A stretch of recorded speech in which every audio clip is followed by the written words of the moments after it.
Hello, dear Aries. Welcome to Divine Debut. This is Kathy speaking. Thank you so much for being here. This is your 2020 preview, which I will be extending towards the end of the year. This will give you a fair idea, an indication, nevertheless, of what's happening in the year, because I'll be taking one card for each month.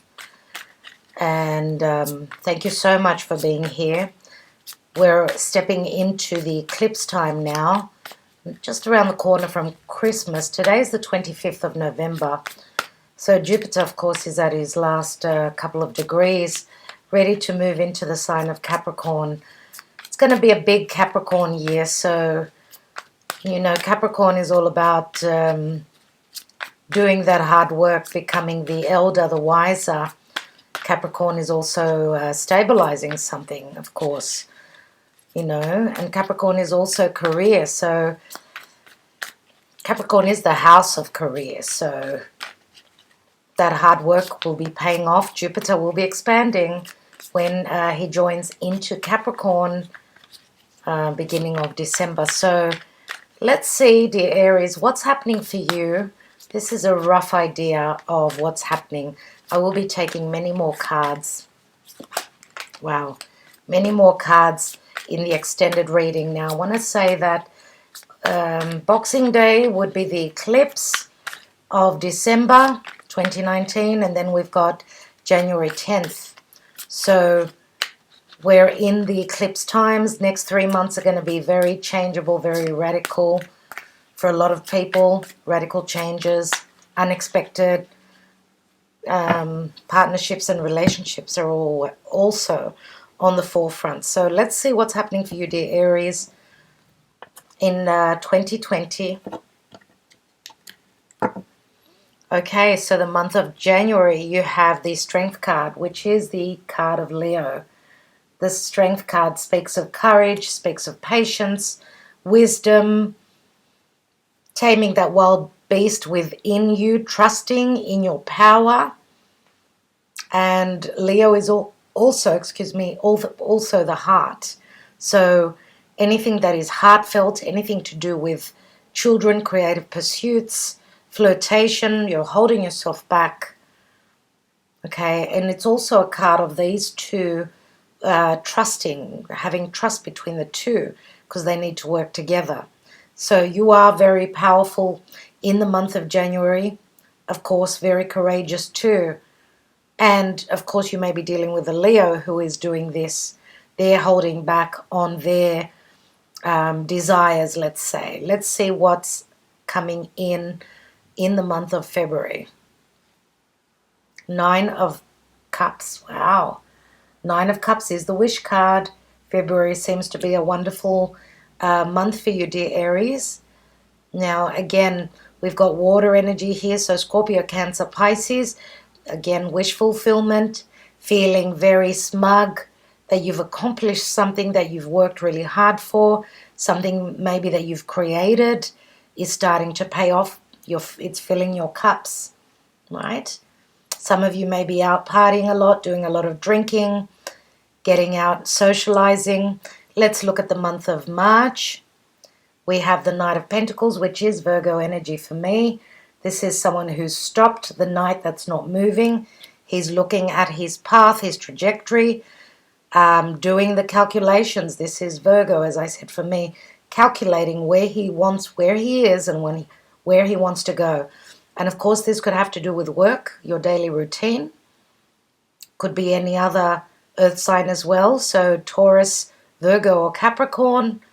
Mainly it's Virgo for me. But there is a time of stopping here, making sure before you move forward.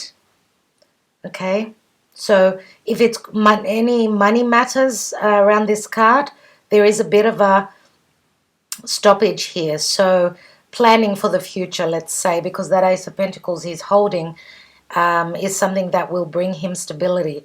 He wants to make it grow. So you're in an inaction month in March, doing your homework, doing the Virgo thing, looking at the details, I would say. So let's look at April. April, 3 of Swords. Wow. Some sort of a disappointment here in April. Now, this could be involving 3 people. This could be just, you know, of course, this could be a heartbreak, some sort of a disappointment where, you know, it's like taking a step back and looking at a situation. You could be dealing with another air sign. You could be dealing with someone that's really upsetting you. Doesn't have to be in love, of course. Could be any sort of a disappointment. Let's look at May. And in May, you've got the 9 of Wands. So you, as I said, you've had some sort of a setback, but you're still holding on here. You've been through a lot. And this could have to do with work as well, because the 9 of Wands is, you know, you've put in all that effort. This is you being creative, going for what you desire. You're at the 9, but this could be, if you are dealing with a Leo, they could be putting up a wall between you and them. But also, this could be you putting up a wall towards an air sign, or not wanting to take part in a situation where there's 3 people involved, whatever that is. So let's look at June. Yeah, June. We've got the Page of Wands, which is like the minor arcana of the Fool. You're ready to go on that journey. That's the 10th wand. You're taking it and you're going on an adventure. This could be a message that comes through that lights your fire. He's holding that Ace of Wands. Your creativity is coming back, okay? You're quite abundant. Whatever this message is, this message of desire, inspiration, let's do this, let's go, let's travel the world, it's going to give you a new lease on life, and you're going to want to take a risk with what you want, what you hope for. Okay, so this is like turning the page in your year. You're willing to take a risk and go for it. This very fresh energy after the 9 of Wands. This is very fresh energy, as I said, like a restart. So, okay, and this could be youth. This could be an adolescent person, someone who's quite fresh, adventurous, spontaneous. And of course, Aries, this could be your energy, no doubt. So that's in June. I think yeah, let's do it like this. June, let's look at July. Oh, wow, we've got the Devil, which is Capricorn. Oh, wow, so this is Saturnian. Okay, so Saturnian ruled energies here. The Devil can be something that is very, we're looking at something very lustful, something very sexual, something that is very alluring, very magnetic to you. You may be dealing with someone that is very Saturnian, very closed off. Okay, now this is Saturn. Saturn can be the Lord of karma and time. You may be dealing with a karmic situation in the month of July, or it's all about timing. Saturn asks that you do the work, that you stand strong, that you pull up those sleeves and do what you have to, because this is calling for maturity. Here there is a lot of immaturity. This is very different. But it looks as though, it's funny that you've got your back turned to this Devil. And this could be just a very busy time at work, but you're off, or, you know, you're off traveling the world or going for what you desire. For those of you that are creating something, then you're going to be very, very busy. Now, we've got the 9 of Cups here and the Devil here, which can speak of overindulging again. Alcoholism, drugs, sex, and rock and roll in the month of July. Now, the Devil can also speak of fears. Okay, I'll come back to that in a moment. Let's look at the month of August. And we've got the Empress. What a difference. What a difference. Now, the Empress, be careful if you're not wanting to fall pregnant. The Empress is a pregnant woman. She's someone who's preparing to become a mother. She's all about love, attraction, beauty, manifestation, abundance. She stands for Taurus and Libra. Taurus is self-worth. Some of you, those of you that are dealing with a narcissistic character, very shady character, that is in their shadow side at this time, we've got a big difference here. So take it easy for those of you, as I said, that don't want to fall pregnant, because you know this is a very lusty, very sexual, desirous energy. Now the Empress can be a mother figure, motherly figure, someone who is very loving, nurturing, supportive, of course, and she's also very, very creative. Okay, so we've got a child and a mother here, so I don't know how that speaks to you. Let's take the month of September, dear Aries. What's going on in September? So expansion and growth. We've got 2 3s. The Empress is a 3, as is the 3 of Pentacles. This is a card of work, recognition. People are watching you. You're doing your craft. You're being noticed for those talents. This could also be collaboration with others at work. You're on a very good road to success, obviously. Having the Empress here, as I said, if this is Capricorn, Capricorn can also give back once the work has been done. So if this is the manifestation of Saturn, which Saturn brings stability and longevity, and then after having done the work and gone through the difficulties, you've got the Empress here, which I love. It's the payoff, right? So July, August, September. Let's look at October. And we've got the Page of Cups, another childlike energy. A cup is being offered to you. This could be a Piscean person, more than likely, offering you their love. It's a very youthful, very fresh energy again. Unexpected offer. Could be for work, could be for collaboration. 3s, as I said, always expansion and growth. And your efforts have been rewarded here, and you're being offered something here that you did not expect. That's going to make you happy, of course. Now, of course, it could be any other water sign. Mainly it's Pisces, of course. So let's look at the month of November. We've got the 10 of Cups in the reverse, which would go back to the 9 of Cups for me. So 10 of Cups in the upright, and I'm not reading reversals, so I don't know why these cards have come out in the reverse. I need to take that into account, though.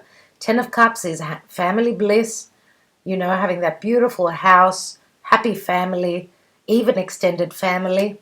So this is going to make you very happy, but I think that it's what was missing towards a family situation. Because if we go back to the 9 of Cups is a wish fulfillment. It's someone that's showing on their own. Here we've got the family. So you're ready once that offer is taken. I think that you will be at some point at the 10 of Cups here in the month of November. So, of course, this breaks down to the Ace again. It's some sort of a completion here.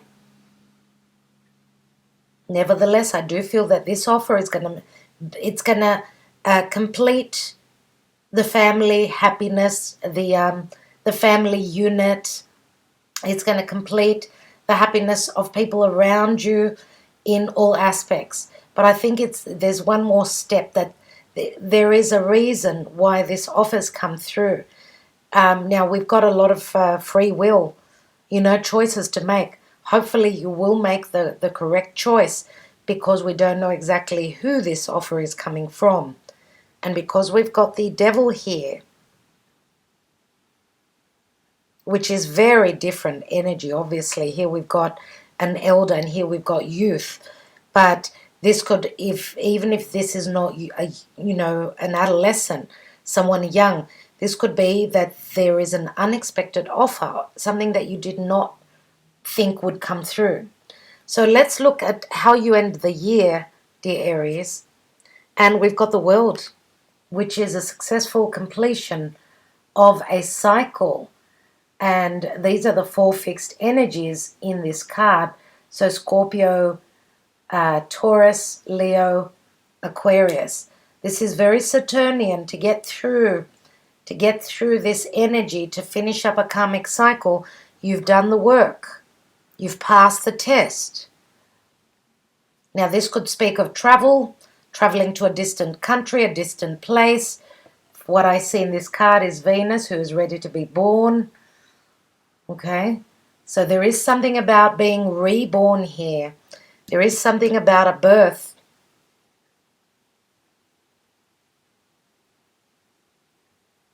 And, of course, the World card is a success. Okay?